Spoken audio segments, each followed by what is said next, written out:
And now, Gangbusters! Gangbusters, presented in cooperation with police and federal law enforcement departments throughout the United States.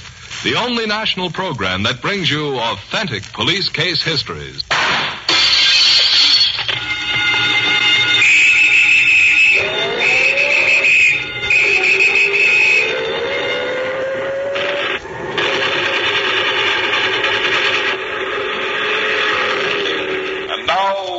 Gangbusters presents the case of the Metropolitan motor mob, which challenged persistent police in an endurance contest involving a wire snake, a rubber stamp, and $50,000 in cold, hard cash.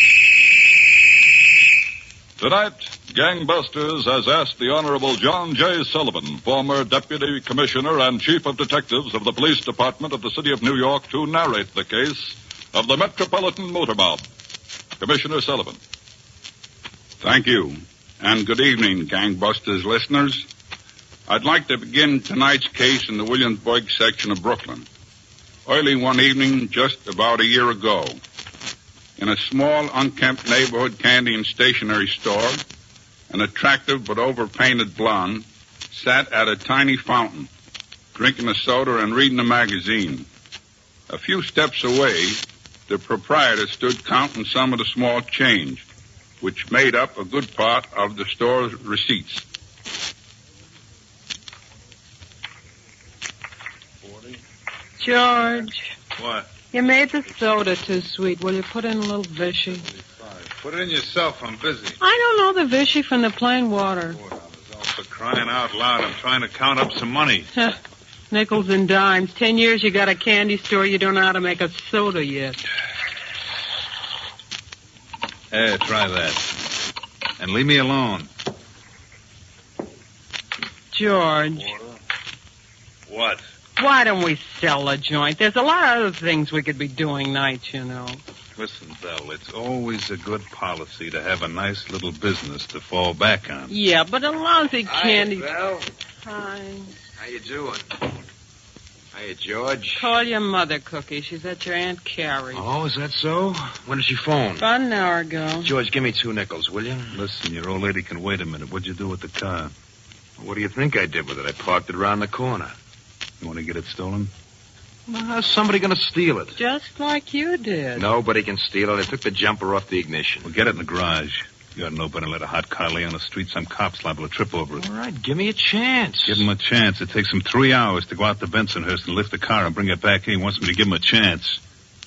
Get it in the garage, Cookie. I want to get it registered in the morning and move it for a fast sale. George, just let me call my mother. Give me a couple of nickels for a dime, will you? Here. Call your mother and get the car in the garage. All right. In a few minutes, George.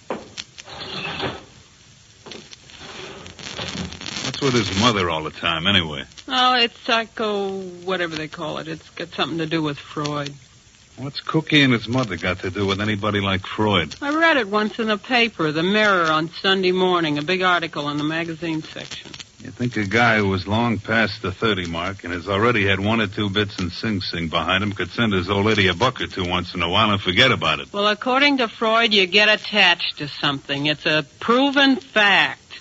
Because it was in a mirror? In Cookie's case, it's his mother. With you, it's this lousy candy store.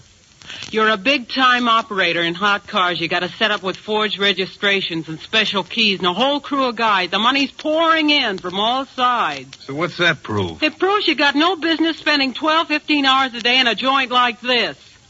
3-cent newspapers and 5-cent candies. Your ego's attached to it. It's plain psychological. What do you want me to do? Check in at Bellevue for observation? I want you to get rid of this chicken feed business and start enjoying the money we've been making. Listen, Belle, if I told you once, I told you 1,000 times. How do you like that? How do we like what? My mother wants to know if it'll be all right if she stays overnight at my Aunt Carrie's. I don't see what's wrong with it if your Aunt Carrie's got an extra bed. She's worried there won't be somebody to fix me breakfast in the morning. Ain't she sweet? Yeah, like sugar candy. Listen, Cookie, get the car put up, will you? Okay, I'm going. Have patience. Patience. You know, you got a lot of nerve, Belle. Making a comparison between this candy store and Cookie's mother.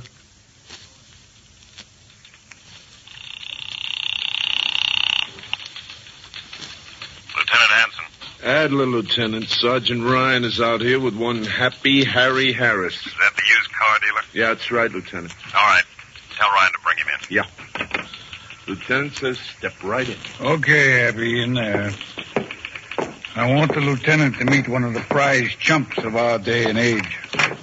Go ahead. Mr. Sergeant, it was a perfectly honest mistake. Boss, this is Happy Harry Harris. Happy Harry, Lieutenant Hanson. It's a pleasure. Sit down, Happy. Thanks. But I can't stay long. I got to get back to the lot, you understand? What did his records show, Ryan? Oh, his records are all right, boss. He just got stung like the rest of them. Sure, I got stung. These two guys drive the car up into the lot, you understand? They say, you want to buy it? I say, sure, I want to buy it. That's what I'm in business for. Registration is perfectly okay with a stamp on it. Now, to me, it's perfectly legitimate deal. Nothing illegitimate, you understand? What am I supposed to do? Pass it up and let them go down the block to see my competition? You should be more careful, Harry. You dealers gotten plenty of warning this bunch is operating all over New York and Brooklyn. Listen, Lieutenant, I'm plenty careful, you understand? Who's out the $1,600 in this deal? Me, that's who. I check every angle. Look, when all a bunch of thieves need is a rubber stamp with the numbers, being careful ain't enough. Yeah, there's one consolation, Harry. You're not the only one who's been hit. Yeah, thanks. It's going to make me sleep nights. But it ain't going to get me back to 1,600 I'm out. That's gone, you understand?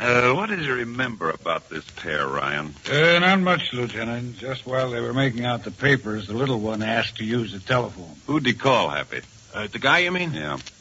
Well, it sounds to me like he's talking to his mother. But I can't hear very well. I'm here, he's there. I'm making out the papers, you understand? I'm not paying particular attention. But he calls her Ma, over the telephone, that is. I've been over this angle with him, Lieutenant. We got everything we need on. Okay, Harry. If we want you any more, we'll be in touch. Yeah, thanks. And you'll be more careful from now on, huh? Careful? From now on, I investigate every deal from top to bottom, you understand? Every customer's got to bring his birth certificate. So long. What number was that, Ryan? 22, boss. And there's no telling how many more we haven't heard about yet. Don't you think that's just about enough? Yeah, I'd say so. Then suppose you start getting a line on those thieves. Listen, boss, I got Adler, Mackey, and myself, all of us working overtime. We can't even get a smell. These people jump from Brooklyn to New York to the Bronx and back to Queens. They pick up a car here, they sell it to a dealer there. Okay to come in, Lieutenant? Yeah, Adler, come ahead. Well, was Happy Harry any help? Yeah, a lot of help, Adler. One of the thieves has got a mother. No kidding. You fellas better start making some progress on this. Chief's beginning to put the pressure on me, and I'm passing it right along to you. I want those thieves. Ryan, how did Happy Harry know that one of them had a mother? Called her on the telephone from the shack on the used car lot. Huh? Come to think of it, that's sort of a strange thing for a thief to do. All the thieves I know are strange people, boss. You know, I once handled a guy 5 or 6 years ago. We talked to him about car thefts, burglaries. He talked to us about his mother. What was his name? Copped the plea, got 2 to 5 years out of it, I think. Oh, it couldn't be the same guy. You could check him. Dallas. Cookie Dallas. Yeah, Cookie Dallas. Well, come on, Adler. Let's see what we can dig up on Mr. Cookie Dallas.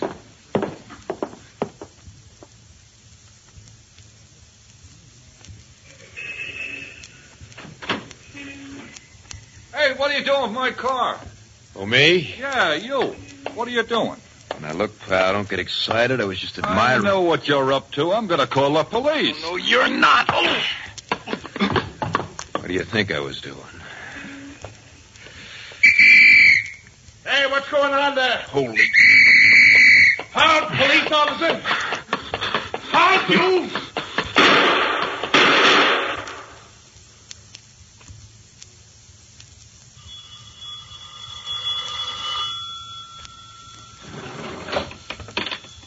Hello, candy store. Hello, George. This is Cookie. Did my mother call? No, she didn't. No, Well, if she does, will you tell her I won't be home to sleep tonight? What's the matter?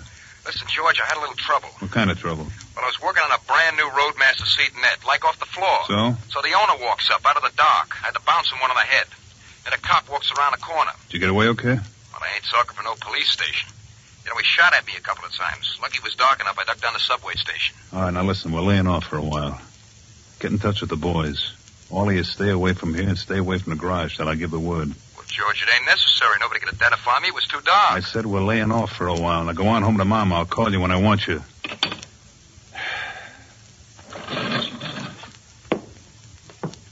Who was it, George? It's Cookie. He had a narrow squeak. You know, I've been looking for something like this, Bill. Good excuse to keep Cookie and the boys from coming around. We're stopping the operation. So what happens to the business? Well, if the business goes on, the store stays open as usual. I don't mean this lousy penny's worth of this, penny's worth of that business. I mean the automobile business. Oh, baby, there is now something like 50 grand in the kitty. Right or wrong? Right, but the kitty ain't all yours, you know. Half belongs to Cookie and the boys as well, and me. I decided it's all going to be mine. And yours. So? What made you decide that? That stands to reason. The man with the brains is entitled, don't you think? Maybe. Maybe you're right, George. We could get rid of this candy store even if we have to give it away and travel. In luxury, we'll travel. Oh, Belle, baby, how can I get rid of the candy store or go on business? You sell it or you give it away or count me out of the deal. I'm tired of going through life with a candy store around my neck like a milestone. Okay, Belle, I'll get rid of the candy store. But I gotta get my price. So, gangbusters listeners, detectives of the New York City Police Department were getting their first lead in their investigation of an annoying auto theft ring. The leader of the gang, who was planning to cut other members out of their share of the loot, anticipated trouble, but they didn't know just how much. And now, here again is tonight's narrator, Commissioner John J. Sullivan. Well, New York detectives were just getting a start on their investigation into this auto theft ring. It was the next afternoon when Sergeant Ryan walked from a restaurant toward a car parked on Union Avenue in Brooklyn.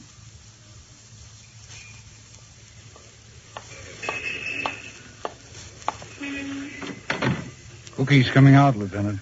Good. Just paying his check. All right, Happy.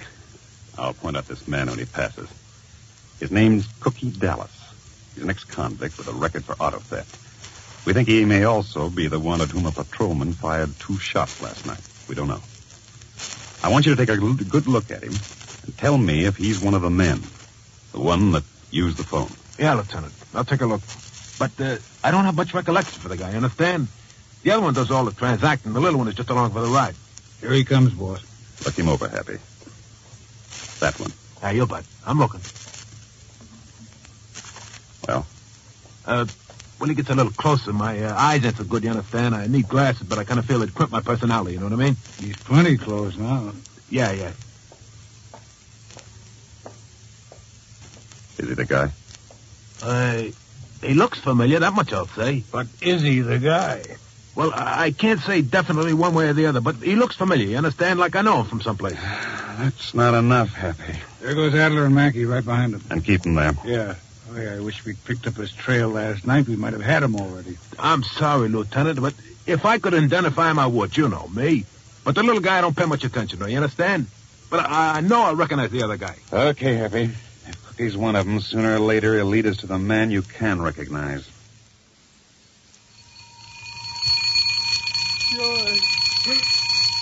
Shut that thing off. Shut it off, please. Okay. It's off, Belle.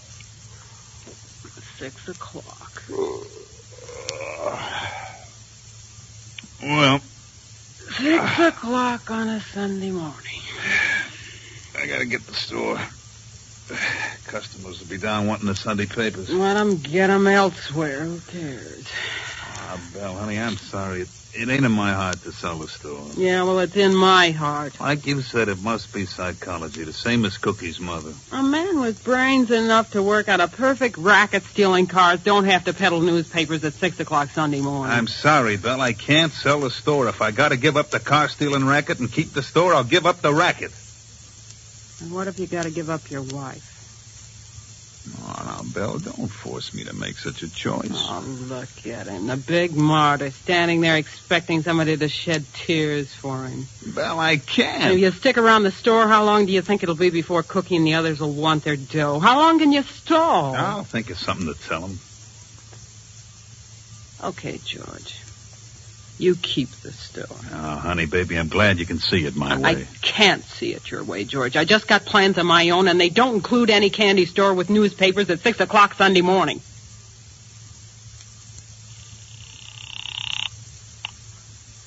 Sergeant Ryan. Hello, Ryan. Adler. Is the lieutenant around? Not right now, Adler. What's doing? Oh, Mackie and I are still behind Cookie. Yeah? Anything? Well, he took his mother out for an evening. Oh, that's nice. They left home about 8 o'clock. He took her right to the Paramount. You go in? Yeah, we sat a couple of rows behind him. How's the picture? Well, I've seen better. One of those high-class westerns. Hey, where's Cookie now?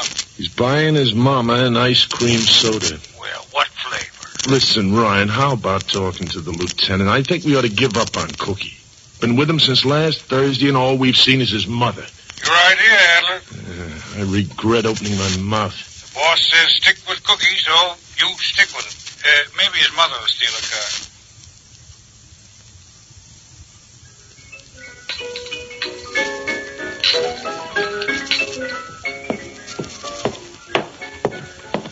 Hello, Belle.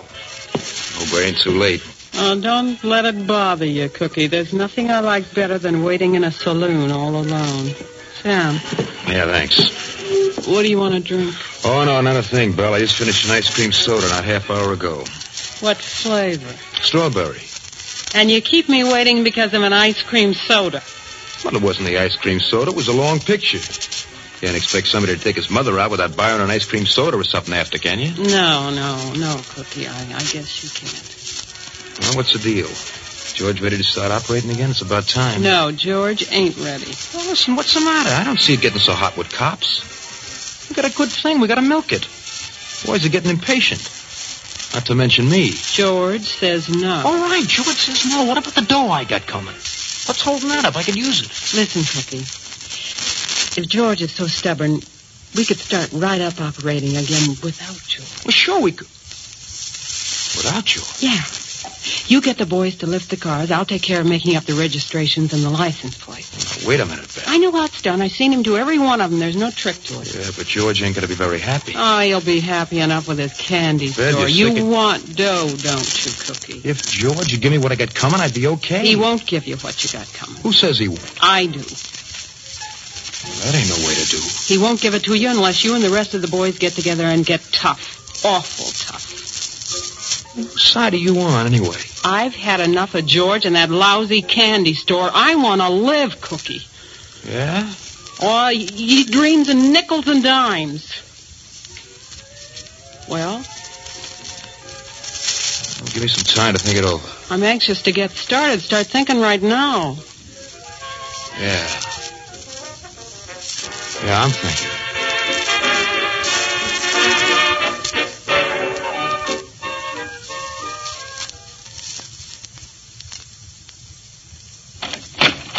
Lieutenant. Yeah? Mackie just called. Where is he? He and Adler were behind Cookie. Cookie took his mother home and then went to this bar in Flatbush. There was a woman waiting there. He went right over to a table and sat down. Who was the woman? Mackie didn't know, boss. He talked for a half hour or so, and then Cookie left alone. Apparently went home and to bed.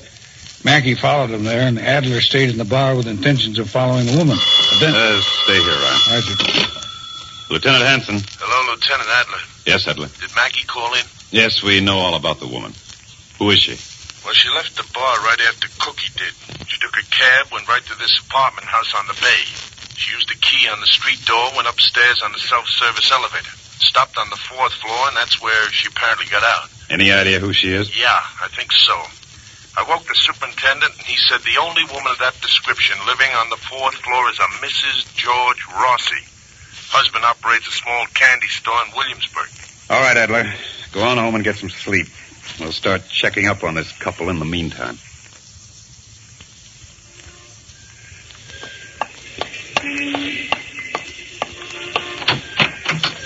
Good morning, George. Good morning, Belle. How's every little thing? Where were you till nearly 2 o'clock this morning? I told you, George, if your heart's all in this candy store, we're through. I'll make my own arrangements. And from a good source, I understand you started making such arrangements. What do you mean, a good source? How do you like that, George? Cookie, what? Hello, Bill. George, whatever he told you is a lie. It's a plain lie. Cookie, watch the store a minute. Belle and I are going in back and talk this over. Yeah, George. Now listen, George. In back, go on. Watch who you're shoving. In back, I said, in back. All right. Now go on. Now listen, George.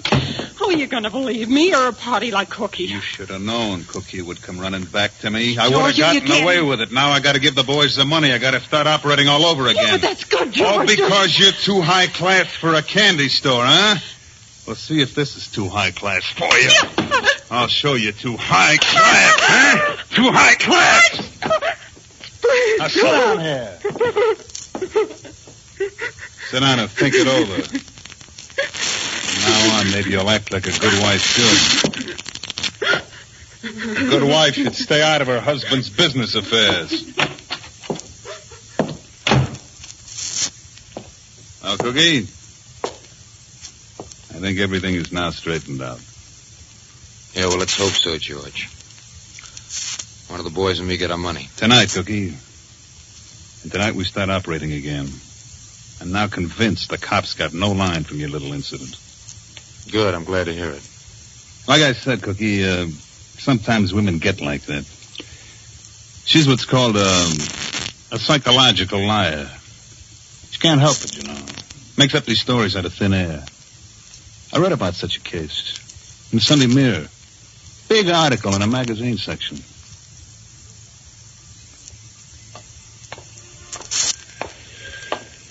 All right, Happy. We'll walk by the store again. Take a good look in the window. I've got to know definitely whether that's the man. Yeah, Lieutenant. If I can identify him, I will. I want to help the law, you understand? Okay. Take your look. Well? That's him, Lieutenant. The one behind the soda fountain is him. I know him anyway. He's got that peculiar look, you understand? Okay, hold it here. Yeah. Ryan, come here. Well, you know, I've been in the automobile business since Plymouth was a rock. But from where I sit, you never think cops work this hard. Yeah, Lieutenant. How did it go? Happy sure George is the guy. Well, positive. Good. I want men on both Cookie and George 24 hours a day. If and when they grab another car, we got them right. And that's the way I want them. Right.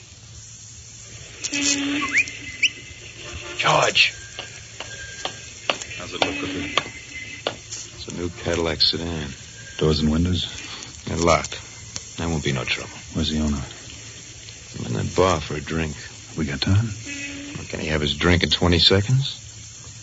What are you so nervous about?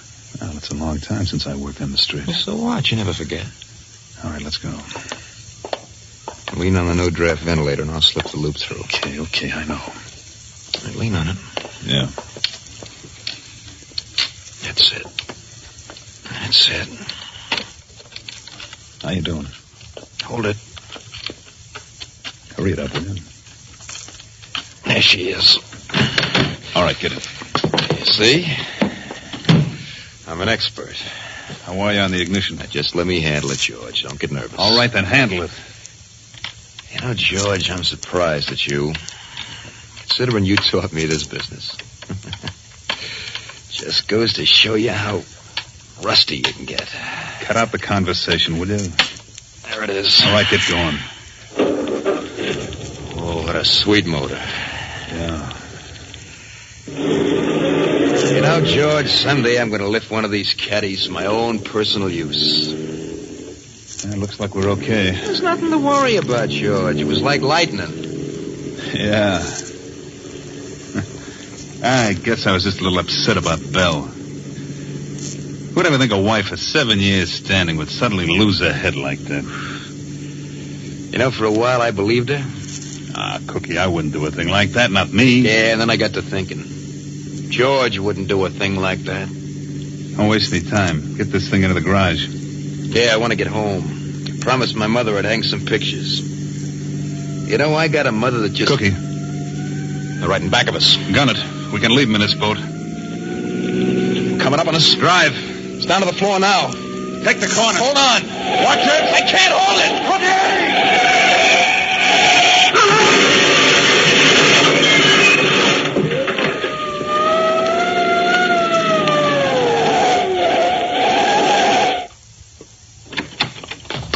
bad. Come on. Watch them. Maybe they're faking. Oh, that ain't faking. Adler, get an ambulance. Yeah, it's a call box on the corner. Well, boss, I guess we got them. I guess so, Ryan. Oh, hey, look at that mess. You mean the thieves of the car? The car.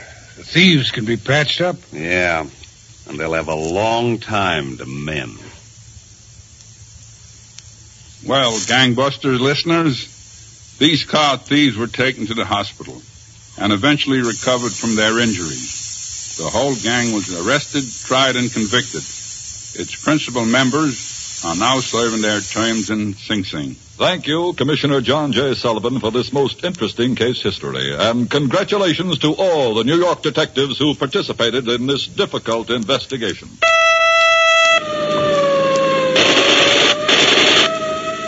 Tonight's case was dramatized by Stanley Niss and directed by George Zachary with Vandal Kramer and Eileen Palmer in leading roles. Olin Ty speaking.